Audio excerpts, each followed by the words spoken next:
तो देखिए, गाजीपुर की अगर बात करें तो पुलिस ने वहां पर फ्लैग मार्च निकाला है।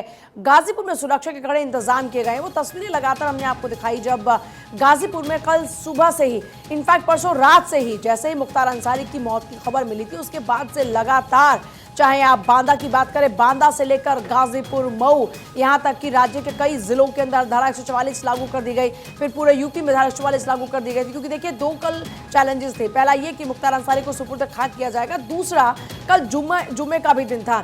तो ऐसे में ये माना जा रहा था कि कुछ चुनौतियां हो सकती हैं यूपी पुलिस के सामने, लेकिन सब कुछ शांतिपूर्ण रहा। और अब गाजीपुर में सुरक्षा के कड़े इंतजाम है लगातार, क्योंकि परसों रात से ही आप लगातार देख रहे थे कि इन जिलों के अंदर खासतौर पर यूपी की पुलिस फ्लैग मार्च करती हुई नजर आ रही थी। कल भी सुबह सवेरे क्योंकि बांदा में देखिए पोस्टमार्टम के बाद में जो शव था वो सीधे पहुंचना था पैतृक गांव में, और तब से ही लगातार वहां पर लोगों की जो भीड़ थी वो भी जुट रही थी। अब आज सुबह 10 बजे सुपुर्द खाक किया जाएगा। मुख्तार अंसारी के बेटे ने इस बात की जानकारी दी। अब्बा को कालीबाग कब्रिस्तान में सुपुर्द खाक किया जाएगा। और हमारे साथ सर्वेश, मेरे सहयोगी, इस वक्त जुड़े सीधे गाजीपुर से सर्वेश का रुख करते हुए। सर्वेश, अभी क्या तस्वीरें, क्योंकि सुबह लगभग माना जा रहा है कि 10 बजे सुपुर्द खाक किया जाएगा, तो अभी क्या स्थिति है देर रात शव के वहां पहुंचने के बाद?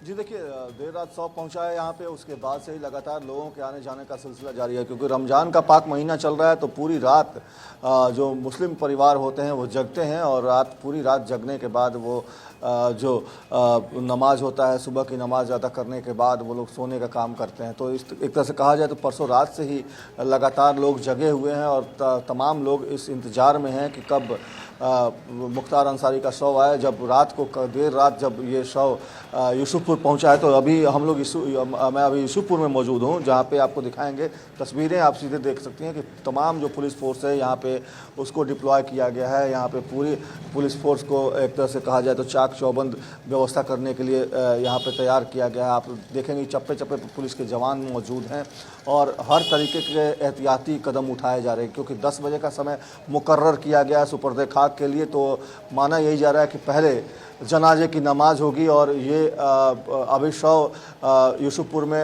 घर पे रखा गया है। ये ताजिया मोड़ पे हम लोग इस वक्त मौजूद हैं। यहाँ से करीब 100 मीटर की दूरी पे कब्रिस्तान है, कालीबाग कब्रिस्तान, जहाँ पे सुपुर्द खाक होगा डॉन मुख्तार अंसारी। तो एक तरह से कहा जाए तो तमाम इलाकों में सुरक्षा की चाक चौबंद व्यवस्था की गई है। घर की तरफ जाने नहीं दिया जा रहा है, जहाँ पे जनाजे की नमाज होनी है। माना यही जा रहा है कि जब घर से शव निकलेगा मुख्तार अंसारी का, तो पास में ही एक मस्जिद है जहाँ पे जनाजे की नमाज हो सकती है। तो अभी तमाम जो एहतियाती कदम है प्रशासन लगातार वो उठा रहा है, और सुरक्षा के चाक चौबंद व्यवस्था की गई है। पूजा, सर्वेश, आप क्योंकि इस वक्त लगातार वहां पर है और आपने बताया कि सुरक्षा के लिहाज से कड़े इंतजाम भी किए गए हैं। कल देर रात तक शव पहुंचा, इसके अलावा ये जानकारी दीजिए कि अभी तक वहां पर कौन कौन उनके परिवार वालों में से लोग पहुंच चुके हैं? देखिए, परिवार के तमाम लोग मौजूद हैं। उमर अंसारी हैं, अफजाल अंसारी हैं, उनके बड़े भाई सिगबतुल्ला हैं, और उनके अलावा जो परिवार की महिला सदस्य हैं, चाहे उनकी बड़ी बहू हों, वो तमाम लोग यहाँ घर पे मौजूद हैं। लेकिन अभी घर पे किसी को भी जाने नहीं दिया जा रहा है। मीडिया कर्मी भी कल तक वहाँ पे थे, लेकिन कल के बाद, दोपहर के बाद से मीडिया को भी वहाँ जाने की इजाज़त नहीं है, और एहतियाती कदम उठाए जा रहे हैं। क्योंकि कल नारेबाजी शुरू हो गई थी, रात में भी परसों नारेबाजी हुई थी, और कल भी नारेबाजी शुरू हो गई थी, जिसको देखते हुए डीएम और एसपी वहाँ आए थे। मौके पर उन्होंने जायज़ा लिया था सुरक्षा व्यवस्था का, और उसके बाद पुलिस अधिकारियों को ये इतला दी गई कि जल्द से जल्द उस पूरे परिसर को खाली कराया जाए, जो कि मुख्तार अंसारी का पैतृक आवास है। वहाँ पे काफ़ी ज़्यादा भीड़ इकट्ठी हुई थी, जिसके बाद ये कहा गया कि कॉन्डोलेंस देने के लिए जो लोग भी आ रहे हैं उनको जाने दिया जाए, लेकिन अगर कोई भी व्यक्ति वहाँ का लोकल है जो वहाँ पे इकट्ठा होकर मजमा लगा रहा है, क्योंकि धारा 144 लागू है, तो वहाँ से उनको हटाया जाए। जिसके बाद से दोपहर के बाद से मीडिया कर्मियों के साथ साथ तमाम ऐसे लोग जो कि इस यूसुफपुर मोहम्मदाबाद के निवासी हैं, वो लोग जो घर पे मौजूद थे, उन तमाम लोगों को हटाया गया। उसके बाद से अभी जिन लोगों को मैंने नाम बताया वो तमाम लोग अभी घर पर मौजूद है। हालाँकि अफसा अंसारी के बारे में ये कहा जा रहा है कि वो बुरके में आकर और अपने शौहर के आखिरी दीदार के लिए आ सकती हैं, क्योंकि महिलाओं की भारी भीड़ होगी, हुजूम होगी जनाजे की नमाज के वक्त। तो वो उस वक्त हो सकता है कि अफसा अंसारी बुरके में आ जाएं और वो अपने शौहर का आखिरी दीदार के लिए उपस्थित हों। लेकिन पुलिस के जवान तमाम एहतियाती कदम उठा रहे हैं, सुरक्षा की चाक चौबंद व्यवस्था की गई है, सादे लिबास में पुलिसकर्मी हैं, इसके अलावा इंटेलिजेंस को भी काफ़ी सक्रिय कर दिया गया है, क्योंकि अफसा अंसारी 75,000 की इनामी हैं और वैसी परिस्थिति में उनके ऊपर कई सारे केस मुकदमे भी दर्ज हैं, तो और वो फरार चल रही हैं, तो वैसी परिस्थिति में उनकी गिरफ्तारी हो सके इसके लिए तमाम मुकम्मल व्यवस्था की गई है। इसके अलावा मुख्तार अंसारी क्योंकि खुद ही माफिया डॉन था, तो उसके साथ साथ कई ऐसे लोग हैं जो इस तरह के हिस्ट्री शीटर हैं, वो भी इस जनाजे की नमाज में शरीक होने आ सकते हैं। तो वैसी परिस्थिति में इन तमाम पहलुओं पर पुलिस की निगाह है कि पुलिस भी वहां पर पूर्ण रूप से एक्टिव है, एलआईयू को एक्टिव किया गया, क्योंकि आपने जैसा जिक्र किया कि जो उसके गुर्गे हैं जो अभी तक फरार है, जिनको गिरफ्तार करना है, उनकी गिरफ्तारी को लेकर तैयारियां की जा रही हैं, अफसा की गिरफ्तारी को लेकर तैयारियां की जा रही हैं। अभी एलआईयू के हाथ कुछ इनपुट्स लगे हैं क्या? आपके सोर्सेज क्या बता रहे हैं? देखिए, माना यही जा रहा है कि अफसा अंसारी आ सकती हैं, क्योंकि वजह यही है कि एलआईयू को इतना ज़्यादा एक्टिव किया गया है। तो निश्चित तौर पे अगर देखा जाए कि अगर वो आती हैं, बुरके में भी आती हैं, तो निश्चित तौर पे एक तरह से कहा जाए तो पुलिस के लिए कड़ी चुनौती होगी कि तमाम महिलाओं का बुरका उठाकर उनको जांच करना, उनकी पड़ताल करना संभव नहीं हो सकता, क्योंकि जनाजे की नमाज के वक्त काफ़ी ज़्यादा भीड़ होगी और उस वक्त किसी को मना नहीं किया जा सकता। क्योंकि कब्रिस्तान में ये माना गया है कि जो भी उनके परिजन हैं, जो उनके परिवार के सदस्य हैं, उन्हीं लोगों को कब्रिस्तान के अंदर एंट्री दी जाएगी मिट्टी देने के लिए, या फिर वहाँ पे फातिहा पढ़ने के लिए जो मौलवी होंगे वो जाएंगे, लेकिन परिवार के सदस्यों के अलावा दूसरे किसी को जाने की अनुमति नहीं होगी। तो ऐसी परिस्थिति में जनाजे की नमाज जो कि बताया जा रहा है कि मस्जिद में होने वाली है, तो वहाँ पे अफसा अंसारी आ सकती हैं, इसकी जानकारी एलआईयू को भी है और यही वजह है कि उसको एक्टिव कर दिया गया है और इनपुट इस तरह के मिले हैं, जिसकी वजह से तमाम पुलिस फोर्स जो है एक्टिव है लगातार। यानी कि पूरी जो पुलिस फोर्स इस वक्त पूरी तरह से एक्टिव नजर आ रही है। लेकिन खबर ये भी मिल रही है सर्वेश इस वक्त कि पूरे गाजीपुर में धारा 144 लागू की गई है। जी बिल्कुल, देखिए पूरे यूपी में धारा 144 लागू की गई है, क्योंकि परसों जब से ये जानकारी मिली कि मुख्तार अंसारी की मौत हो गई, तभी से कोई कानून व्यवस्था न बिगड़े, इसको देखते हुए पूरे उत्तर प्रदेश में धारा 144 लागू की गई। ख़ास तौर पे मऊ, गाज़ीपुर और इसके अलावा जो बांदा का जो इलाका है, वहाँ बांदा ज़िले में भी धारा 144 लागू की गई थी। लेकिन जब एहतियाती तौर पे देखा गया कि कुछ भी हो सकता है, क्योंकि कल जुम्मा था, तो ऐसी परिस्थिति में पूरे यूपी में धारा 144 लागू की गई। लेकिन गाजीपुर शहर की बात करें तो वहाँ कुछ ज़्यादा इफेक्टेड नहीं दिख रहा है। लेकिन सबसे ज़्यादा अगर बात करें तो मोहम्मदाबाद, जहाँ की यूसुफपुर, जहाँ की मुख्तार अंसारी का पैतृक आवास है, जहाँ इस वक्त हम मौजूद हैं, यहाँ पे खास चौकसी बरती जा रही है, क्योंकि पुलिस के कर्मी लगातार यहाँ पे मौजूद हैं और लगातार उनकी गश्त यहाँ पे जारी है। आप देखेंगे कि तस्वीरों में कि पुलिस के जवान लगातार अपने ड्यूटी को निभाने के लिए मुस्तैद हैं और निश्चित तौर पे जिस तरीके के इनपुट्स मिल रहे हैं उसको देखते हुए तमाम एहतियाती कदम उठाए जा रहे हैं। लगातार पुलिसकर्मियों का आने जाने का सिलसिला जारी है और थोड़ी देर में बताया जा रहा है कि एसपी और डीएम भी यहाँ पहुँचेंगे। जब 10 बजे का वक्त होगा, जब जनाजे की नमाज पढ़ी जाएगी और उसके बाद सुपुर्द खाक किया जाएगा माफिया डॉन मुख्तार अंसारी को,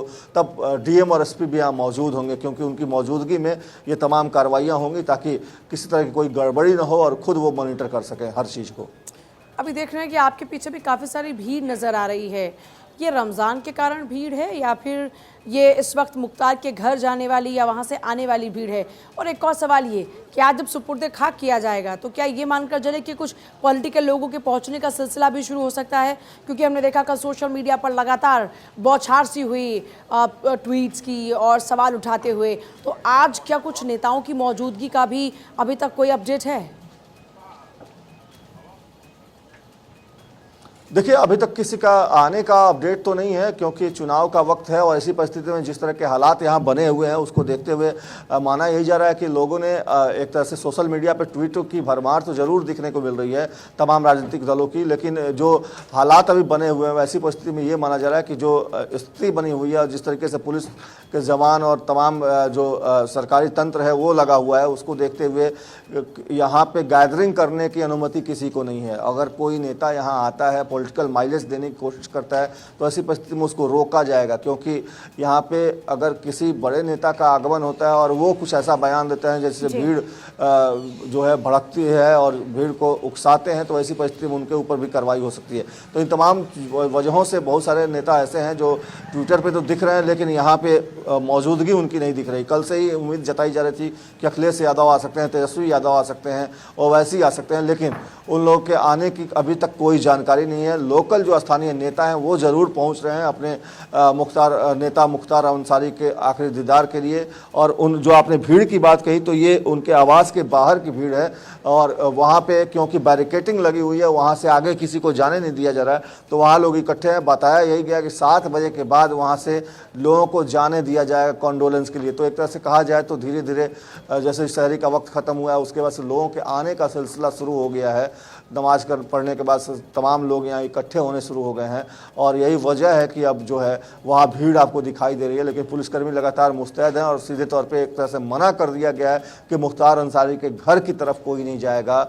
जिनका आवास है वो उनको भी ये कहा जा रहा है कि अगर अभी तक आप बाहर थे तो अभी भी बाहर रहिए, 7 बजे के बाद ही आपको एंट्री मिलेगी। तो एक तरह से कहा जाए तो तमाम चौकसी बरती जा रही है ताकि कहीं से कोई कानून व्यवस्था की दिक्कत ना आए। अच्छा सर्वेश, क्योंकि हम सोशल मीडिया की बात कर रहे हैं कि लगातार कई बड़े नेताओं की तरफ से आरोप लगाए गए, कोई अपनी अपनी तरह की बातें कर रहा है, लेकिन आप इस वक्त वहाँ पर मौजूद हैं और ये वही जगह है जो इस एक वक्त पर मुख्तार अंसारी से थर थर कांपते थे। यहाँ के लोग काफ़ी ज़्यादा डरते थे।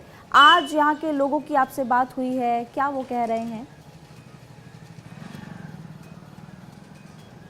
देखिए, ताजिया मोड़ है, ये मुख्तार अंसारी का किला है, गढ़ है ये, एक तरह से कहा जाए यूसुफपुर मोहम्मदाबाद। और निश्चित तौर पे यहाँ जो लोग हैं उनसे जब मेरी बात हुई तो उन्होंने सीधे कहा कि मुख्तार अंसारी को फंसाया गया। जितने भी मुकदमे उन पर किए गए वो राजनीति से प्रेरित होकर किए गए, और सीधे तौर पर मुख्तार अंसारी ऐसी शख्सियत थे जो गरीबों का भला करते थे। यहाँ के स्थानीय लोगों के लिए वो रॉबिन हुड की तरह थे। तो निश्चित तौर पर यहाँ के लोगों में एक प्यार है, मोहब्बत है मुख्तार अंसारी के लिए। लेकिन दुनिया के नज़र में जो मुख्तार अंसारी का जो कद है, जो उसकी शख्सियत है, वो काली है, शया है, जिसकी वजह से मुख्तार अंसारी को डॉन, माफिया डॉन या आतंकी या जिस तरह के नाम से नवाजा गया हो वो तमाम नाम उनके ऊपर सूट करते हैं। क्योंकि इतने मुकदमे हैं उन पे, गैंगस्टर एक्ट चलता के तहत उनको सज़ा हुई है। उनके अलावा कृष्णानंद राय के हत्या के मामले में उनके ऊपर सज़ा हुई है, रुंगटा अपहरण कांड के मामले में सज़ा हुई है। तो ऐसे कई मामले ऐसे हैं जो कि उनको उस श्रेणी में खड़ा करते हैं जिस श्रेणी में कई ऐसे और नाम हैं। और जैसे कि बिहार के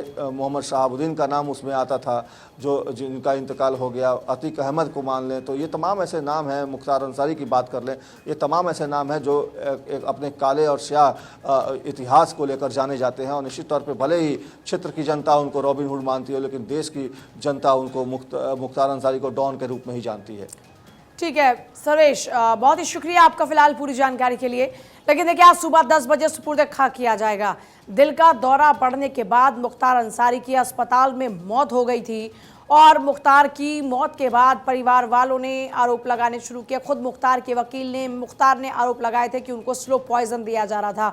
19 तारीख से लगातार तबीयत खराब थी, और उसके बाद आप देखिए हाल ही में पहले अस्पताल में भर्ती भी कराया गया था मुख्तार अंसारी को, और उसके बाद में फिर दोबारा से बैरक में भेजा गया था। और उमर ने उनकी मौत के बाद ये आरोप लगाया कि पिता से दोपहर के 3:30 बजे ही बात हुई थी, और उस बातचीत में मुख्तार ने बताया था कि हाथों की मुट्ठी तक बंद नहीं हो रही है, ठीक से खड़ा नहीं हो पा रहा हूँ, चक्कर आ रहे हैं, अपनी कमज़ोरी अपनी परेशानी के बारे में बेटे को बताया था, ऐसा उमर ने कहा। और उसके बाद में उन्होंने कहा कि मीडिया के ज़रिए हमको सूचना मिली कि उनके अब्बा जान यानी कि मुख्तार अंसारी नहीं रहे, अब उनका बेटा उमर जनाजे में होगा, लेकिन दूसरा बेटा अब्बास मौजूद नहीं रह पाएगा क्योंकि हाई कोर्ट ने इजाज़त नहीं दी जनाजे में शामिल होने की। सुप्रीम कोर्ट में भी प्रयास किया गया, लेकिन वहाँ से भी अभी कोई बात बनती नज़र नहीं आ रही। पत्नी अफसा अब तक फरार है, 75,000 की इनामी है, और अफसा को भी आने की बात तो हो रही है, लेकिन बड़ा सवाल यह है कि अफसा पहुँचेगी कैसे? क्या बुर्के का सहारा लिया जाएगा?